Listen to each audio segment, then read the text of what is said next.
बाग आज़ाद कश्मीर से रिपोर्ट सैयद इमरान हमीद गिलानी। शदीद बारिश और लैंडस्लाइडिंग, राब्ता सड़क शेरपुर की हिफाजती दीवार गिरने से गरीब शहरी का रिहायशी मकान टूट गया। जमा पूंजी लुटने पर मालिक मकान होशो हवास खो बैठा। हुकूमत, महकमा शहरात और सड़क का ठेकेदार इसे इंसाफ दिलाने और मकान का असाला करे। बसूरत दीगर बच्चों को साथ लेकर बाग DC ऑफिस के बाहर धरना दूंगा।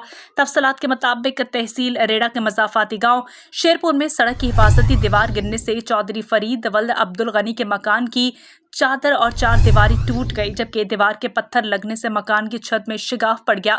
अपना आशियाना उजड़ता देखकर मालिक मकान ज़हनी मरीज बन गया।